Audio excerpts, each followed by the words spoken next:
दुकोटा रडत रडत कांदा कापला. दारा येत आपला कांदा कापला. बघा कांदा कापला भाऊ बहिणीनो. आता कांदा सुकायला घालायचा ह्यो. बघा घमेला टाकावं ह्यो. टाकतो नाही. कांदा कापला. गावरान कांदा आहे गावरान.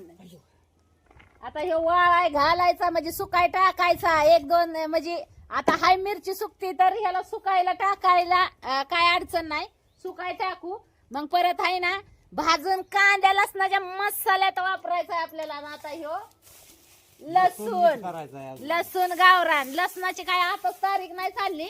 आता मिरची माझ्या मनाने आहे ना. मिरची बी वाळली बर का ऊन. कारण की ऊन लय भारी जबरदस्त पडलंय. फटाफट दुसऱ्या ऑर्डरची तर तयारी अगदी कशी मनापासून चालू झालेली आहे भाऊ बहिणींना. होय कंबार दुखायला लागले. कंभार दुखायला लागलं. दाजीचं कंभार. 6 किलो कांदा कापलेला आहे. 6 किलो 5-6 किलो कांदा कापलाय भाऊ बहिणीनं. हो का बघा. हे बघा कांदा कापलाय. हे बघा लसूण. गावरान गावरान माल आहे. गावरान दाखवते तुम्हाला कसा आहे गावरान माल आपला. का ही लसूण त्याला म्हणतात गावरान लसूण भावा बहिणीनो. जांभळ्या कलरचा राहतो गावरान लसूण.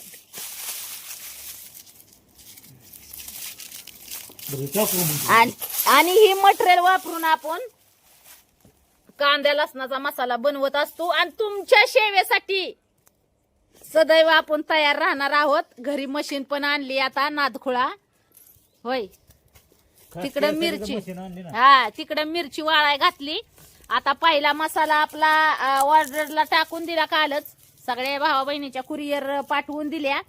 आणि आता काय ऍड्रेस आलेले तर त्या भावा बहिणींचं पण पॅकिंग आज संध्याकाळी करू. आणि आता मसाला बनवायची परत तयारी सुरू झालेली आहे. आता मिरची निवडायची. मिरची वाळाय घातली. आता मिरची निवडता निवडता हड्डी पसली एक होईल. हड्डी पसली.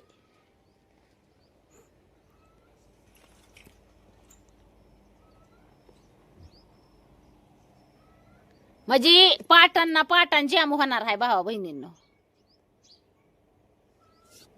असं मला म्हणायचं होतं. पाटांना पाटां जॅम होणार आहे आता मिरच्या निवाडता निवाडता. आणि ही गावरान धन हो का हाय का. हे गावरान धन इथं ही बी निवडून ठेवती. म्हणजे जी करून आपल्याला अडचण येणार नाही. मसाला आपल्याला आज उद्या आज नाही जमणार पण उद्यापर्यंत मसाला आपल्याला तयार करायचा आहे पुढच्या ऑर्डरींसाठी. होय तर भावा बहिणींच्या भरभरून आपल्याला प्रतिसाद पण मिळतोय. त्याच्याबद्दल सगळ्यांचं मनापासून धन्यवाद. इकडे या की ती चाळण घेऊन या धन चाळायला. तुम्ही काय करा मिरची निवडा होती होईल तेवढी. हा निवडा मोडा का मी. हा आणि ती चाळण दे तेवढी आणून. तेवढं धन ही करते मी. चाळण कसली. हा ही आपण बाजरी चाळतो ती चाळण आणा. हे काय धन आता ही करून घेते भावा बहिणींना. म्हणजे उद्या भाजायची तयारी करू आपण ह्याला मसाल्याला.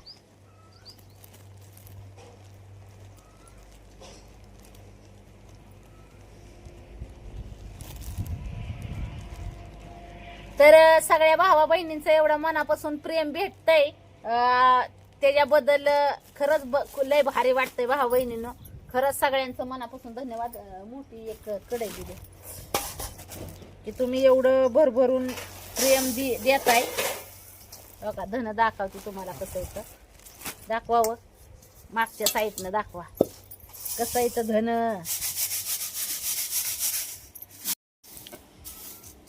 गावरान धन गावरान.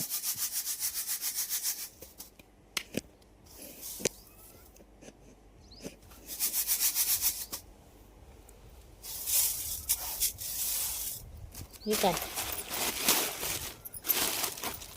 2 किलो धन आणलेलं आहे.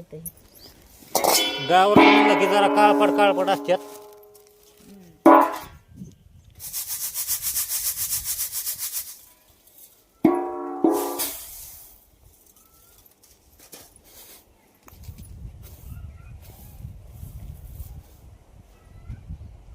एक नंबर मसाला खायला, नाथखोळा गावाकडचा गावरान मसाला. आपल्या मसाल्याचं नाव तर ठेवलेलं आहे भोलेनाथ गावरान मसाला म्हणून.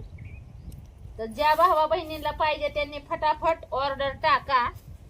नंबर दिलेला आहे तुम्हाला 98 22 20 85 82 76 66 60 27 46.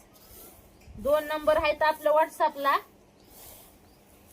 कुठल्या पण नंबरवर तुम्ही ऑर्डर करू शकताय आणि आपल्या गावाकडच्या गावरान मसाल्याचा स्वाद घेऊ शकताय. होय, कुठं पण असू द्या तिथं ऑर्डर पोच केल्या जाईल. ऑल इंडियात कुठं बी असू द्या. आणि भावा बहिणींचं अजून एक म्हणणं आहे की म्हणजे कमेंट करतात मला की पूनमताई मसाला कसा आहे, कांदा लसूण मसाला कसा आहे त्याचा रेट सांगा. तर सगळ्यांना स्पष्टपणे रेट सांगते मी, गुपित नाही बर का. कांदा लसूण मसाला 900 रुपये किलो, लाल मसाला 800 रुपये किलो, 1 किलोचा डिलिव्हरी चार्ज एक्स्ट्रा 100 रुपये, अर्ध्या किलोचा डिलिव्हरी चार्ज 70 रुपये लागल आणि पावशेर जरी ऑर्डर केला तरी डिलिव्हरी चार्ज 70 रुपयेच लागल. ह्याची सगळ्यांनी नोंद घ्यावी. याची सगळ्यांनी नोंद घ्यावी कारण की डिलिव्हरी चार्ज भरपूर आहे पाठवायचा म्हणल्यावर. आता एका ताईची कमेंट आली होती की अजून जरा कमी लाव, 400-500 रुपयाने लाव, म्हणजे अजून लय ऑर्डर करतील, म्हणजे मग काय मला घरच विकावं लागल आणि मसाल्याचा बिझनेस उभा करावा लागल. मुदला धंदा करायचा. मुदला म्हणजे खर्च जर एका किलोला जर 500-600 रुपये जर येत असेल ही सगळं गावरान मटेरियल वापरून, तर कसा बिझनेस करू मी. ऑर्डर 3 पाठवायच्या, त्याला पिशव्याचा खर्च आहे, आमच्या कष्टाचं तरी निदान नको का आम्हाला. असं कसं म्हणून जमल ताई. स्पष्ट बोललेलं बरं असतं. काय म्हणायचं तुम्हाला मग काय. तरी 1200 रुपये किलो स्टार्टला, मी पहिल्या स्टार्टला चालू केलं त्यावेळेस 1200 रुपये किलो दिला होता. डिलिव्हरी चार्ज घेतला नव्हता कुणाकडून मी त्यावेळेस. आणि कांडायला पण पैसे काय थोडं नाहीत लागत. 80 रुपये किलो मसाला झालाय कांडायला, कुटायला. मग आता तुम्ही सांगा एवढं सगळं जर करायचं म्हणलं तर कसं व्हायचं. पोच करायचं कुरिअर म्हणजे बी पेट्रोल टाकूनच जावं लागतंय ना का, तिथून काय आपल्याला न्यायला येणार आहेत का. खर्च बी तेवढाच आहे व त्याच्यामुळे पुढच्या माणसाचा बी थोडा विचार करायचा असतो आपण. पण एवढं आहे की आपल्याला सगळं व्यवस्थित भावा बहिणींनो म्हणजे गावरान पद्धतीनं तुम्हाला सगळ्या गोष्टी मी ही करून देते. मी खर्चाचा विचार करत नाही की बाबा आपल्याला खर्च किती होतोय किती नाही, पण गावरान मटेरियल वापरून सगळ्या गोष्टी बनवल्या जातात. तुम्ही पैशाचा काय तुम्हाला वाटतात पैसे काय रेट ज्यादा लावलं काय, पण तुम्ही क्वालिटी बघा. क्वालिटीला किंमत आहे, क्वालिटीला पैसे येतं. ही क्वालिटी वापरतो म्हणून आम्ही पैसे जातात. 10 रुपयात काय 10-20 रुपयाला जी पुडी असेल त्यात एवढाच मसाला येतोय, तरी आणून खाताय त्याला. म्हणजे जसं ही जरी नसलं तरी त्यात बाकीचं मटेरियल. आता ही तुमच्या समोर मी सगळ्या गोष्टी करून तुम्हाला ऑर्डर टाकते भावा बहिणींनो. ही गावरान मटेरियल वापरायचं म्हणजे लय मागे. खोबरं 400 रुपये झालंय, खोबरे 400 रुपये किलो झालंय. कसं वापरायचं सांगा.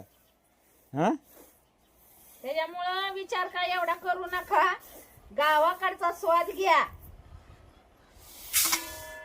कुठली गोष्ट आपण दुकानात जरी गेली तरी जशी आपण साडीला बी जशी भारी हलकी दाखवल्या जशाप्रमाणे असेल तसंच पैसे बी असतात. गावरान पण ह्या वेळेस आहे ना मसाला आपला मी 1200 रुपये किलो होता, तर घरी मशीन आणल्यापासून मी रेट पण कमी केलेत भावा बहिणींनो. तेव्हा कुरिअर चार्ज नव्हता कुणाकडून घेतला, पण तरी तुम्हाला आहे ना कुरिअर चार्ज सकट 1000 रुपये पडत असेल. कुरिअरला खर्च आहे. गावरान मटेरियल आणायचं म्हणलं की त्याला डबलीने तिबलीने पैसे जातात. पैसे द्यावं लागतात गावरान. पांढरा लसूण घालायचा म्हणल्यावर ते स्वस्त आहे पांढरा लसूण. पण हे गावरान वापरतोय आपण, सगळं गावरान मटेरियल वापरतोय जेणेकरून आपल्याला क्वालिटी द्यायची ना. भावा बहिणीला मग बाजारात मिळतोय की बिगर क्वालिटीचा माल मसाला मिळतोय ना. मग ना त्याला चव ना चोथा ना वास.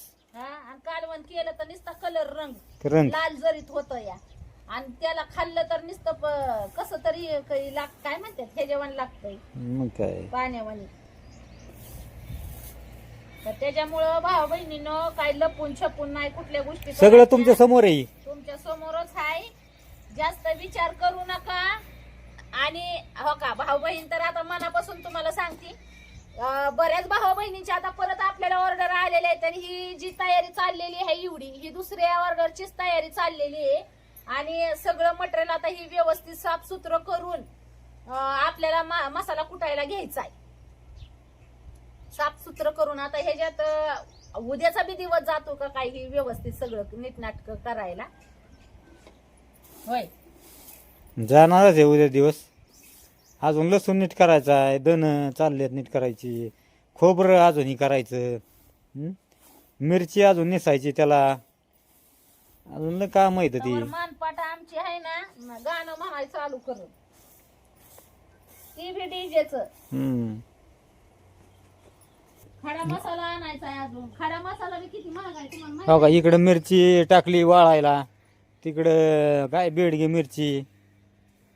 तरी बी ह्यावेळेस जरा वाळलीच मिरची आली बरं का, म्हणून आपल्याला काही एवढं ऊन द्यायची गरज नाही भासणार. तरी आज दिवसभर आपण उन्हात टाकलेली.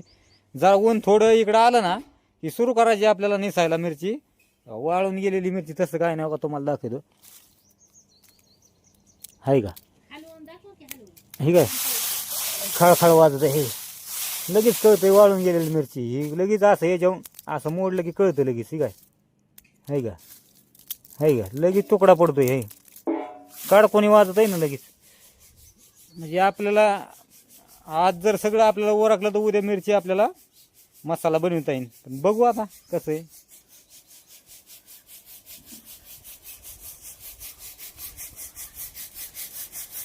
खाट घ्या पलीकडे खाट. ठीक आहे ना. आणि तिथं आहे ना टाका वाळायला काय? कांदा त्याच्या. बर,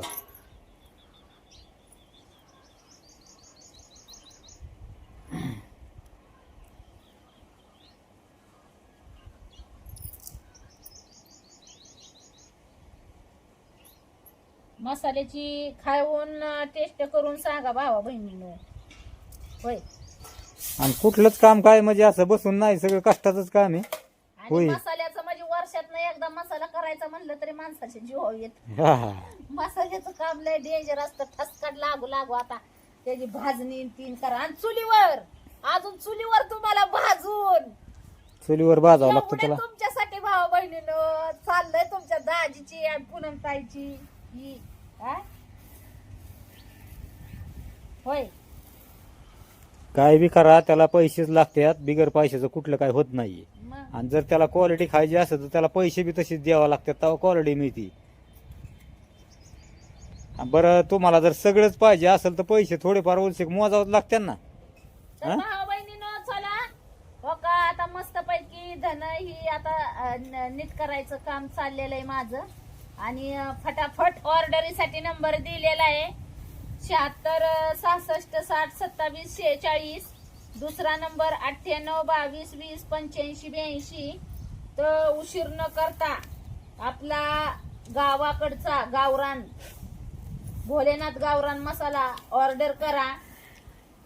तर आपण नाव नाही नाव ठेवलेलं आहे आपण भोलेनाथ. होय, हा, भोलेनाथ गावरान मसाला. भोलेनाथ गावरान मसाला नाव ठेवलेलं आहे आपण. आणि ते आपण लवकरच आपण ते स्टिकर छापून आणणार आहेत. आपल्या ज्यावेळेस आपण तुम्हाला पार्सल देऊ, कुरिअर देऊ, त्यावेळेस तुम्हाला ते स्टिकर आपण जे नाव ठेवलेलं आहे मसाल्याचं ते तुम्हाला तर दिसेनच. पण आता सध्याच्याला कसं आहे, लगेच कसल्या गोष्टी होत नाहीत. जसं जसं आपल्याला आपला बिझनेस सुरळीत लागल तसं आपण आपला बिझनेस पुढं नेऊ.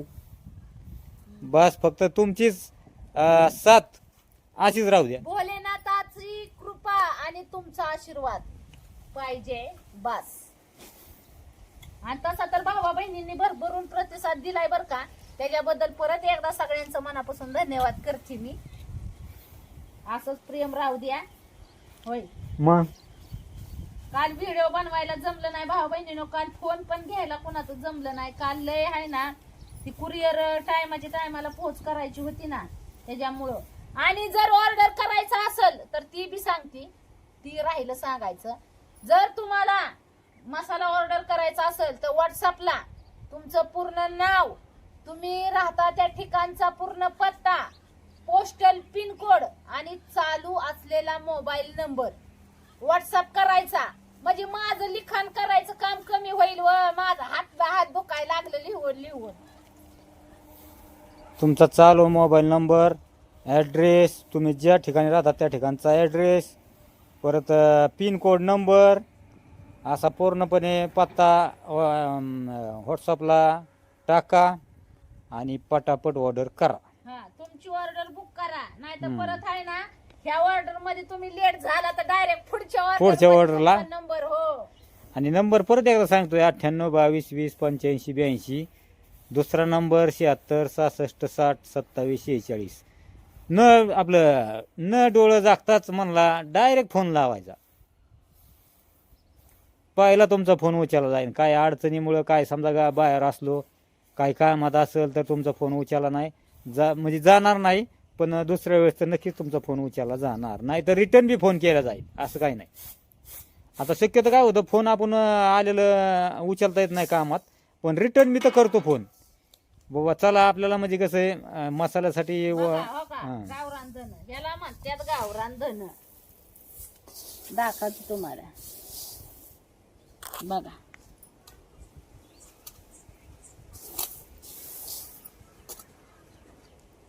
बघा, ह्याला म्हणतात गावरान धन.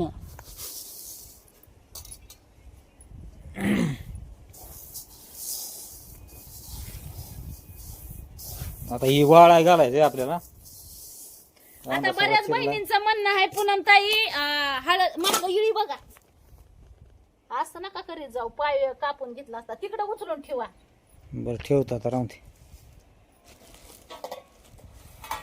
काय म्हणली?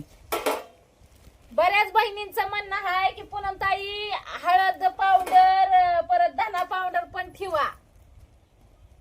म्हणजे हळकुंड आणायची, दळायची, त्याच्यावर कुटायची. परत ही काय म्हणतात त्याला, काय ही धन्याची पावडर, धन आणायचं आणि कुठून द्यायची, कुठून द्यायची. हा, पावडर करून जमा चालतंय. तर बघू आता तर कसं आहे हो का, कुठली बी गोष्ट लगेच मोठी होत नाही. त्याला शून्यातूनच विश्व निर्माण होतं भावा बहिणींनो. त्याच्यामुळं आपली झिरोतून सुरुवात आहे, चाललेली आहे हळूहळू. तुमचं प्रेम असंच राहू द्या. भोलेनाथाची कृपा तर आहे. भोलेनाथावर माझा, तुमच्या पूनमताईचा पूर्ण विश्वास आहे. कारण की इमानदारीनं आणि स्वच्छ मनानं केलेल्या कामाला देवाची साथ ही नक्की मिळतीच. त्याच्यामुळं माझा देवावर विश्वास आहे. देवावर विश्वास नाही असं नाही, पण माणसांवर विश्वास ठेवताना जरा विचार करून ठेवावा लागतो. देवावर विश्वास राहणार माझा कायम, भोलेनाथावर. कारण की माझ्या पहिल्यापासून मला भोलेनाथाची साथ भरपूर मिळाली भावा बहिणीने. पण देवाला बी माहितीये की आपलं काम आहे ना, स्वच्छ मनाने आणि इमानदारीने काम आपण करतो. त्याच्यामुळं चला भावा बहिणींनो, हो का, झालंय आता धन पण मिसायचं झालेलं आहे, चाललंय.